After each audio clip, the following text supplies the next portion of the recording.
Some horses don't come into your life to be saved, they come because they already know where something is buried. The wind pressed hard against the wooden walls of Ethan Cole's barn that night, rattling loose boards like something trying to get in, or maybe trying to get out, and inside the dim glow of a single hanging bulb, the Mustang wouldn't stop moving, hooves striking the packed dirt floor in uneven rhythm, breath rising in pale clouds that curled toward the rafters, restless, urgent, wrong in a way Ethan couldn't explain, because this wasn't fear. Not the kind he'd seen before in broken animals, not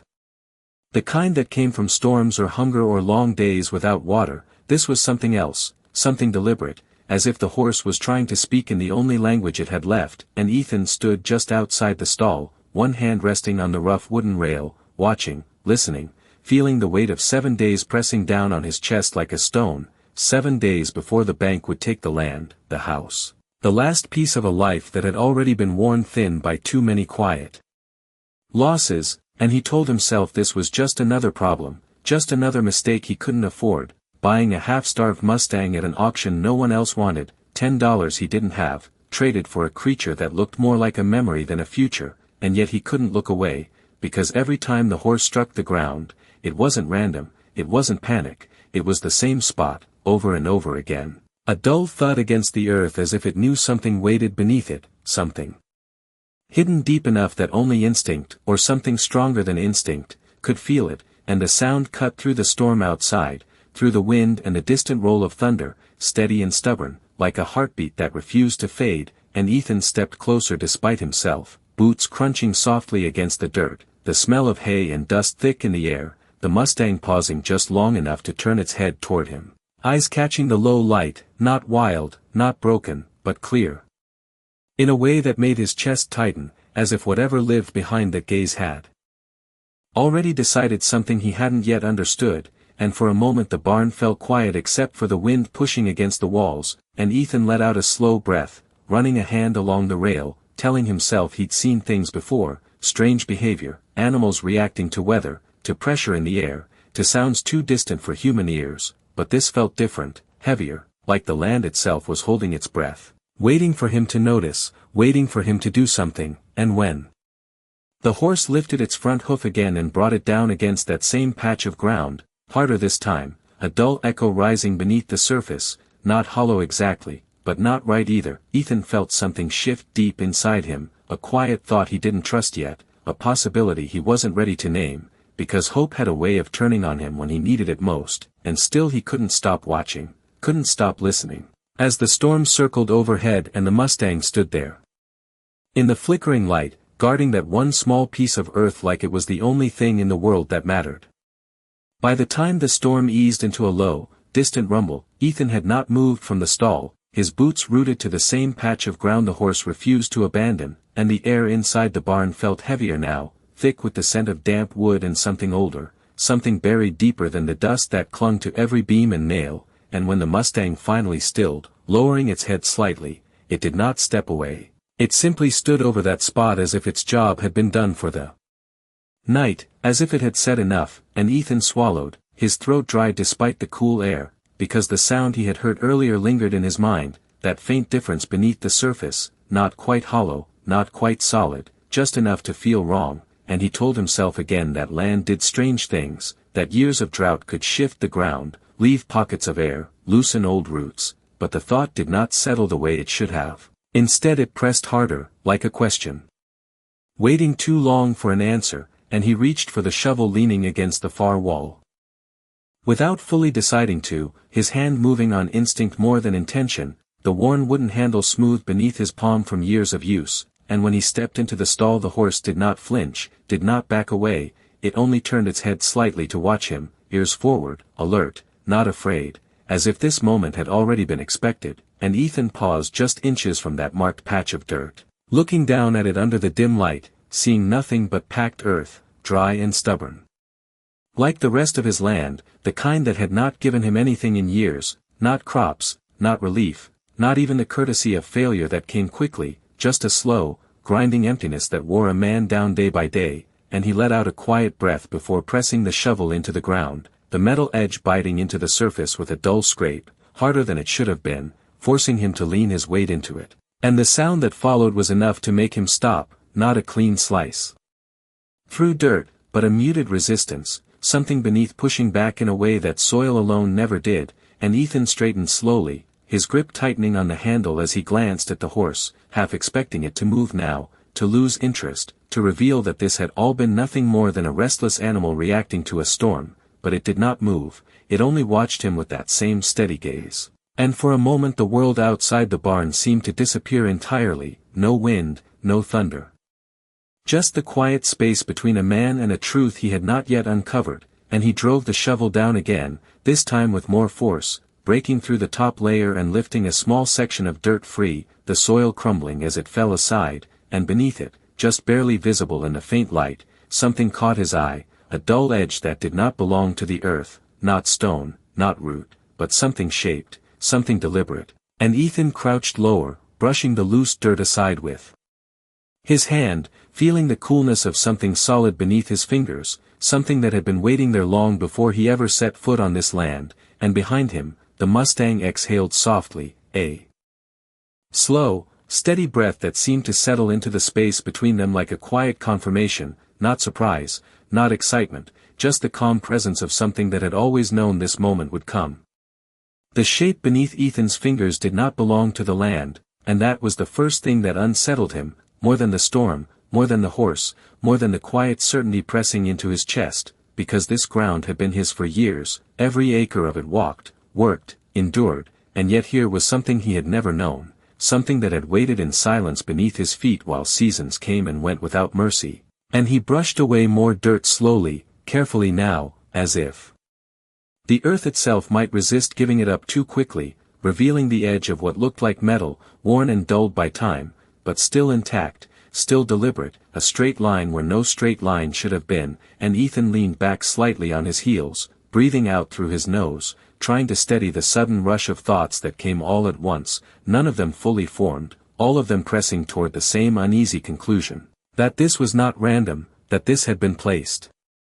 here, hidden here, long before he had ever stepped onto this land with hope in his pocket and debt already trailing behind him, and he glanced again at the mustang, half expecting the animal to shift, to break the stillness, but it remained exactly where it was, watching him with a quiet patience that felt almost human, as if it had seen this moment long before he had, and the thought unsettled him enough that he looked away, focusing instead on the ground, pushing the shovel back into the dirt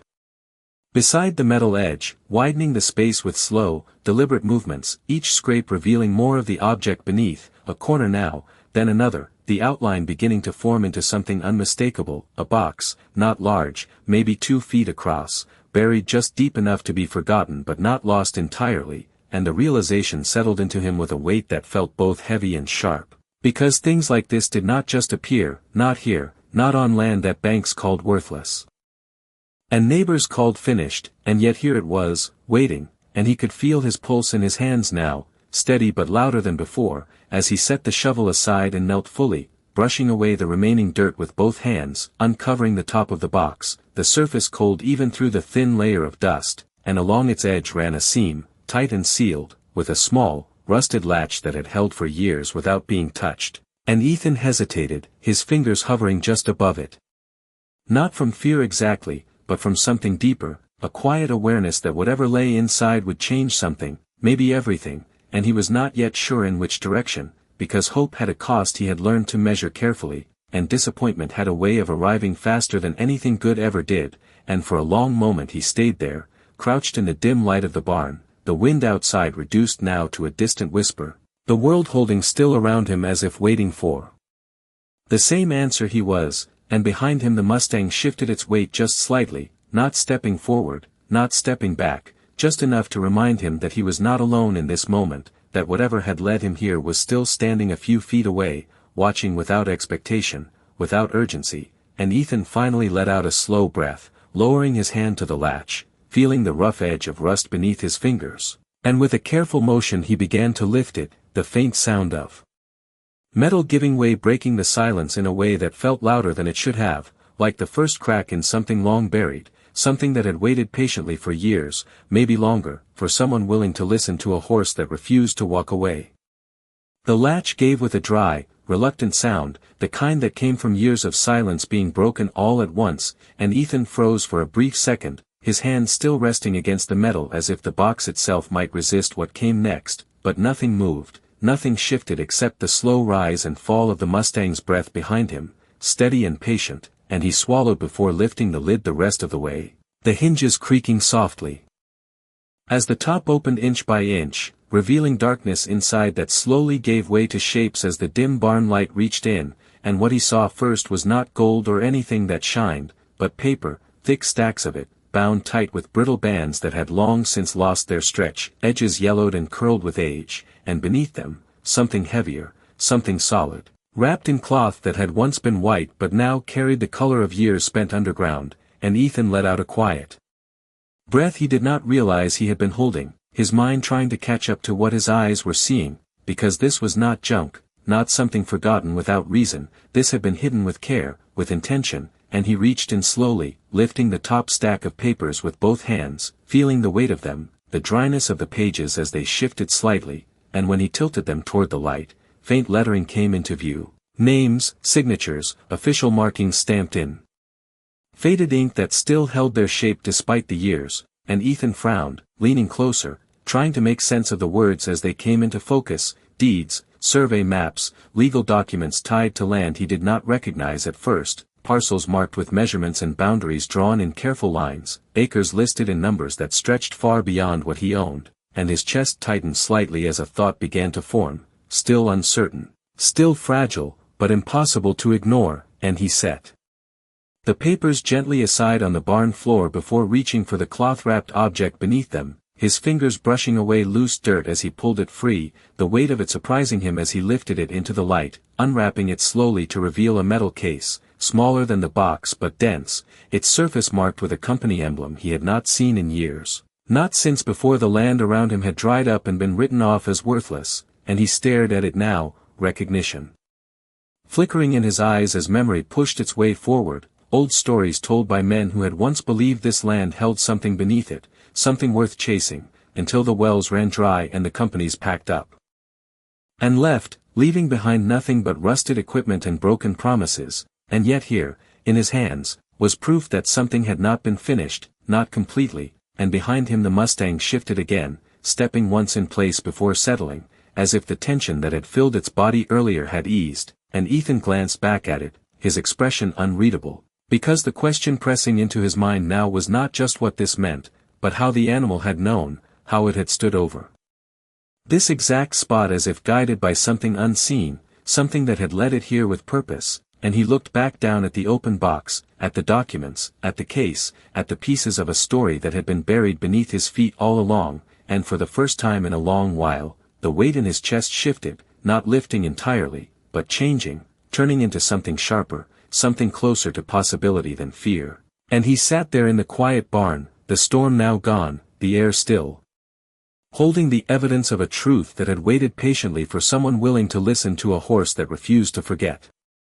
The papers did not make sense all at once, and that was what unsettled Ethan the most, not the discovery itself, but the way the truth seemed to unfold in pieces, as if it had been designed to be understood only by someone willing to sit with it, to follow the lines carefully instead of rushing toward an answer, and he shifted closer to the lantern, pulling one of the documents into better light, his fingers brushing over the faded ink where signatures had been pressed with certainty decades ago, names he did not recognize at first, companies that no longer existed, their marks stamped in a time when men believed this land held something worth chasing, and he traced the boundary lines drawn across the map, noticing how they extended beyond his property, stretching across neighboring acres that had long since been abandoned or sold for less than they were worth, and his jaw tightened slightly as the realization began to sharpen, because this was not just about his land, it was about all of it, the entire stretch of dry earth that people had given up on years ago, and he reached for another page, this one thinner, more fragile, unfolding it carefully to reveal a set of coordinates, numbers written with precision, leading directly to a marked point that sat exactly where the barn now stood, where the Mustang had refused to move, and Ethan let out a slow breath, the weight of that connection settling deeper into his chest, because coincidence did not explain this, not anymore. And he turned his attention to the metal case, setting the papers aside as he ran His hand along its surface, feeling the raised emblem beneath his fingertips, a company name he now remembered clearly, one that had pulled out of the region after months of failed drilling, leaving behind stories of dry wells and wasted money, and yet something about this case suggested the story had not ended the way people believed, and he found the latch along its edge, smaller than the one on the box but still intact. And for a moment he hesitated again, not out of fear, but because each step forward seemed to carry more weight than the last, as if he was not just uncovering something hidden, but stepping into a past that had been deliberately buried, and when he finally opened it, the contents inside were arranged with care, not scattered, not forgotten, but preserved, and he saw photographs first, black and white images of drilling rigs set up across open land, men standing beside them with expressions caught somewhere between hope and exhaustion, and beneath those, folded documents thicker than the others, stamped with official seals that had not faded with time, and Ethan pulled one free, unfolding it slowly, his eyes moving across the page as the words settled into place: mineral rights, ownership transfers, agreements that had never been finalized, and at the bottom, a valuation, printed clearly enough that even in the dim light it stood out, a number that made him pause. Not because he doubted it, but because of what it implied, a value tied not to what had been found, but to what still remained beneath the surface, something left untouched, something abandoned before it could be fully understood, and he sat back slightly, the paper still in his hand, the silence in the barn pressing in around him as the full weight of it began to settle, because if this was real, if these documents still held any standing at all, then everything people believed about this land was wrong, and behind him the Mustang lowered its head slightly, its breath slow and even now, as if whatever task had driven it here was no longer urgent, and Ethan looked back at the animal, his expression quieter than before, because the question that remained was no longer whether something had been hidden, but why this horse had been the one to find it, why it had come to him, to this place, at this exact moment when everything else in his life had been slipping away, and the answer did not come, not yet, but for the first time in years, Ethan did not feel like the ground beneath him was empty, he felt like it was waiting. Morning came slowly, not with light but with a thin gray silence that settled over the land like something unfinished, and Ethan had not slept, not truly, his body resting for a few hours in the old chair by the barn wall while his mind stayed fixed on the box, the papers, the number printed in black ink that refused to fade no matter how many times he tried to look away from it, and now, with the first hint of daylight slipping through the cracks in the wooden boards, he stood again in the stall, the documents spread carefully across a rough plank he had dragged closer to the lantern, reading them once more with clearer eyes, slower this time, following each line, each clause, each forgotten agreement that had never been closed, and the story began to take shape in a way that felt both distant and immediate, like something that had always been there but had waited for the right moment to be seen. Because the land beneath his ranch had not failed the way people believed, it had been left behind, abandoned before its value could be proven, the drilling stopped too soon, the investors pulling out when early results came back uncertain, and somewhere in that moment, someone had chosen to hide what came next, to bury the evidence rather than fight for it, and Ethan's fingers traced the valuation again, the figure tied not to what had been extracted, but to what still remained underground, untouched, and he let out a slow breath, his chest tightening as the weight of it settled deeper, because if this was real, if even part of it held, then the land was not worthless, not even close, and the deadline that had been hanging over him, the 7 days the bank had given him, suddenly felt less like an ending and more like a line he had not yet crossed, and he turned his head slightly toward the Mustang, still standing nearby. Quieter now, its body relaxed in a way it had not been the night before, as if whatever had driven it had eased, its job done, and Ethan studied the animal for a long moment, the faint morning light catching along its pale coat, revealing details he had not noticed before, the strength hidden beneath the thin frame, the steadiness in its stance, and something in that stillness shifted his thinking, because this had not been random, not a lucky accident, the horse had chosen that spot, had insisted on it with a kind of certainty that no man could fake, and Ethan rubbed a hand along the back of his neck, feeling the roughness of unshaved skin beneath his palm as the question formed again, not why the land held something valuable, but why this horse had known, and the answer did not come in words, only in a quiet realization that some things did not need explaining to be true, and he looked back down at the papers, gathering them carefully into a stack, his movements more Deliberate now, more certain, because whatever this was, it was not something he could ignore or leave buried again, not after everything it had already changed in a single night, and as he folded the map and slid it back into the metal case, his mind moved ahead to what needed to be done, people to contact, records to verify, steps that had once felt impossible now taking shape one by one. And outside the barn the sky began to lighten, the horizon stretching wide and open the way it always had. But this morning it felt different, not because the land had changed, but because he finally understood that it never had, and as he closed the case and rested his hand on its surface for a moment, the Mustang stepped forward quietly, stopping just beside him, close enough that he could feel the warmth of its breath against his sleeve, and Ethan did not move away, because for the first time since he had brought the animal home, he no longer saw something broken standing beside him, he saw something that had carried a truth across miles of empty land and refused to let it stay buried, and in that quiet space between them, with the morning settling in and the storm long gone, Ethan understood that whatever came next would not be faced alone. By mid-morning the quiet of the ranch had been replaced by a different kind of tension, not loud or visible, but present in the way Ethan moved with purpose instead of hesitation, the metal case secured beneath his arm as he stepped out of the barn and into the open light, the sky now clear and wide, stretching over acres of land that looked the same as they always had, dry, cracked, ordinary, and yet nothing about it felt ordinary anymore, and he paused for a moment on the threshold, turning back just slightly to look at the Mustang, which stood near the stall entrance, watching him with that same steady calm, no longer restless, no longer striking the ground, as if whatever message it had carried had already been delivered, and Ethan gave a small nod without realizing it, a quiet acknowledgement more than anything else, before heading toward the house, boots pressing into the dirt path that cut across the yard, each step carrying a weight that was no longer just about survival, but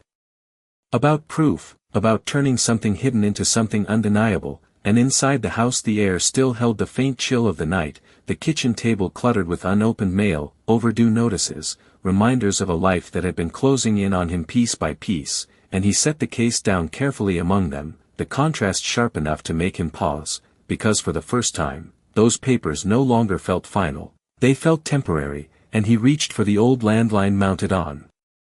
the wall, fingers hovering for a second before dialing a number he had not called in years. A man named Walter Briggs, one of the last surveyors who had worked this region before the companies left, a man who had seen the early reports, the early maps, and who had once told Ethan, half joking and half serious, that land did not just stop being valuable overnight, people simply stopped looking in the right places, and the line rang longer than expected, each tone stretching the silence tighter, until finally a voice answered, older now, slower, but still sharp beneath the years. And Ethan did not waste time explaining everything, only enough to draw interest, enough to say he had found something buried, something tied to the old claims, something that needed a second set of eyes, and there was a pause on the other end, not disbelief, but something closer to recognition, as if the possibility had never fully left, and when Walter spoke again, his tone carried a weight Ethan had not expected, telling him to bring whatever he had. That he would meet him by noon at the edge of the county line where the old survey office still stood.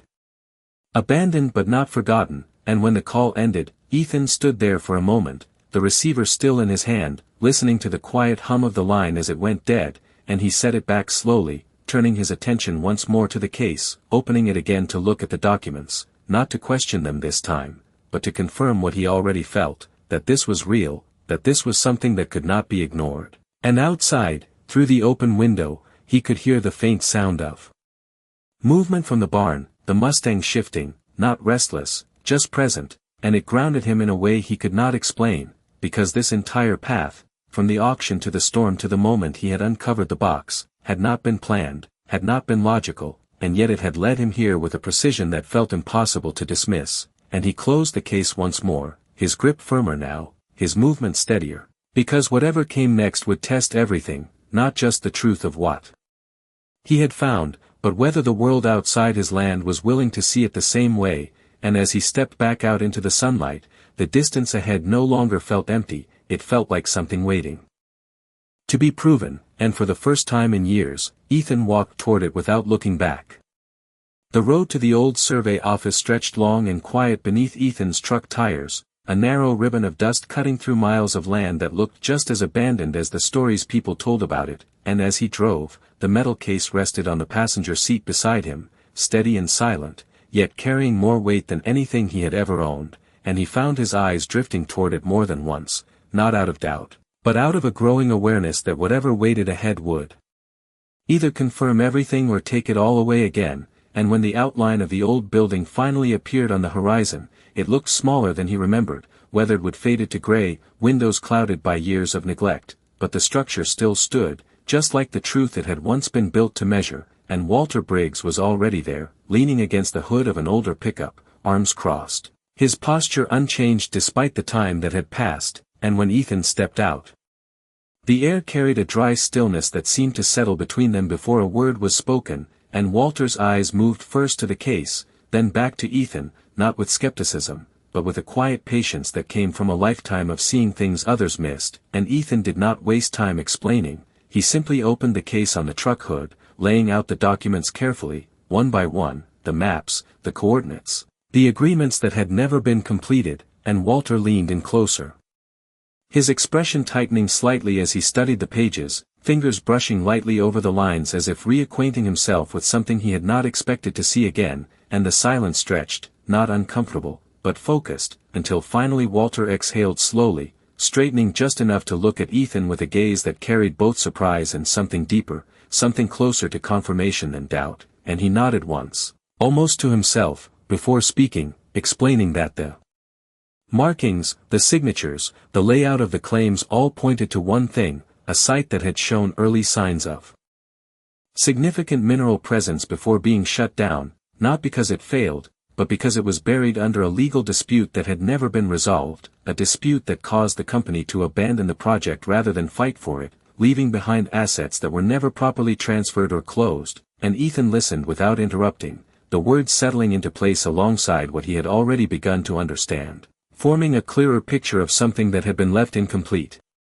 And Walter reached for one of the maps again, tracing the coordinates with a steady finger, stopping exactly where the barn stood on Ethan's land, and he looked up once more, this time with certainty in his voice, saying that if the documentation still held, if the rights had not been reassigned or voided, then the value tied to that site had never disappeared, it had only been forgotten, and the number printed on the page was not exaggerated, not a guess, but a projection based on data that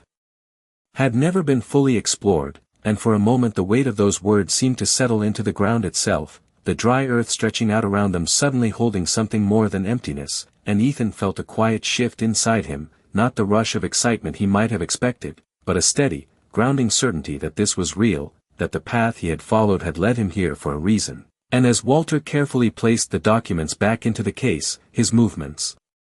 deliberate and respectful, the silence returned, but it was no longer empty. It carried the presence of something undeniable, something that had waited long enough, and as Ethan closed the case and lifted it once more, the distance back to his ranch no longer felt like a return to the same place, it felt like the beginning of something that had been buried beneath it all along, waiting for someone to uncover it. The drive back felt shorter, though the land had not changed, the same stretches of dry grass and open sky rolling past Ethan's window, but something inside him had shifted in a way that made distance feel different, as if every mile carried purpose instead of weight, and when the barn finally came into view, standing quiet under the afternoon light, he slowed the truck without realizing it, his eyes settling on the familiar shape as though seeing it for the first time, and the Mustang was there, just beyond the open door, standing where he had left it, still and composed, its pale coat catching the sun in a way that made it seem almost unreal against the dull tones of the land, and Ethan stepped out, the metal case in his hand. And for a moment he did not move forward, he simply stood there, looking at the animal that had brought him here, that had carried something unseen across miles of empty ground and placed it directly beneath his feet, and the silence between them felt full now, not empty, not uncertain, but settled, as if no explanation was needed anymore, and he walked closer slowly, stopping just a few feet away, close enough to see the small details he had missed before. The strength in the lines of its body, the quiet intelligence in its eyes, and he let out a breath he had been holding since the night before, setting the case down on the edge of the stall, not as something fragile, but as something real, something that no longer needed to be questioned, and the mustang lowered its head slightly, not in submission, not in fear, but in a calm acknowledgement that felt deeper than anything Ethan could name, and he reached out without hesitation this time, his hand brushing along the horse's neck, feeling the warmth beneath its coat, steady and alive. And in that simple contact something settled fully inside him, a quiet understanding that this moment was not about luck, not about chance, but about a connection that had guided him without words, without reason, and he stood there for a while, the sun beginning to drop toward the horizon, casting long shadows across the barn floor, the kind of light that made everything feel softer, more certain, and eventually he stepped back, his gaze drifting once more across the land beyond the barn. Acres that had once felt like a burden now holding something entirely different, not just value, but meaning, and he knew there would be steps ahead, calls to make, documents to verify, decisions that would shape what came next, but none of that felt overwhelming now, because the hardest part had already happened, the moment of choosing to listen, to stay, to believe in something that made no sense at the time, and as the evening settled in, the sky stretching wide and quiet above him, Ethan picked up the case again, not with urgency, but with purpose, and turned toward the house, knowing that the future waiting for him was no longer something distant or uncertain, it was something already uncovered, already proven, and behind him, the mustang remained where it stood, watching without expectation, without need, because whatever truth it had carried had already been given, and as the last light of the day touched the edges of the land, Ethan understood something he had not known before, that sometimes the greatest change does not come from what you find beneath the ground, but from the moment you choose to trust the one who led you there.